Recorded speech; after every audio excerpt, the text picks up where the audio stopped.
Hey, welcome back everyone to Chrissy and Tommy's Adventures.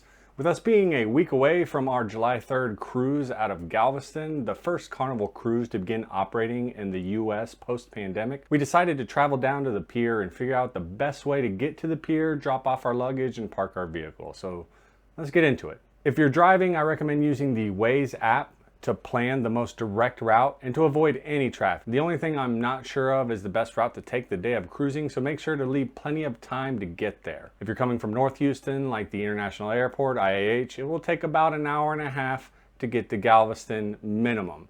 If you're coming from South Houston, say the Hobby Airport area, then it'll take about an hour to get there. Also, there is construction going on south of Houston on I-45, so plan accordingly. Depending on where you're coming from, you're more than likely coming from I-45 and headed into Galveston from there. So coming down I-45, once you pass the Galveston Causeway, you exit at 1C and you're gonna head down Broadway Street until you come to Arborside Drive. You're gonna take a left from there and then take the road all the way to the terminal. You're gonna turn left at 22nd Street and you should be able to find the line to drop off your luggage and passengers. There's gonna be signs, and the port recommends that you drop off your luggage and passengers and then park. So there's gonna be signs everywhere to determine which lane to use for which terminal. Terminal 1 is for Carnival and Princess lines, and Terminal 2 is for Royal, Celebrity, and also Princess. Once you've dropped off everyone, you can head out of the terminal. Again, there should be signs or someone out there directing you to make it easier. From here, it's gonna depend on where you're parking.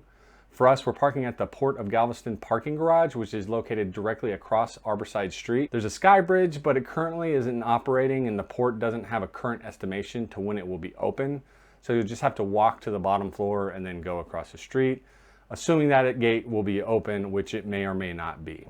So here's a beautiful map provided by the port to help clear up any confusion. All maps will be linked in the description. There's also a bunch of parking lots to choose from. We went with Galveston's port parking, which is either at the garage across the street or at Lot A or Lot B. After you parked and secured your vehicle, Lot A and Lot B will have shuttles running to the terminal, or you can always just hoof it, or depending on which parking facility you decide to use, those should have shuttles running as well. So once you got to the terminal, you've dropped your bags out at the porters, you want to look for the check-in line and proceed to go through the security check. I also expect a possible health questionnaire and or checkpoint. When we went on the Horizon in Miami in February 2020, they had a health questionnaire screening before you went through security. But no one's quite sure how the new procedures are gonna be, so don't forget to subscribe so I can update you with our experiences when we set sail on July 3rd. So after you've gotten on board, you download the Hub app, make sure you go and check into your muster station. And once they let us into our rooms, you'll need to watch a safety briefing provided by Shaq inside your room. We are also going to be live streaming during the cruise, so if you want to follow us on social medias, check all the links below. And again, thanks for watching, y'all. We're going to see you guys at the port.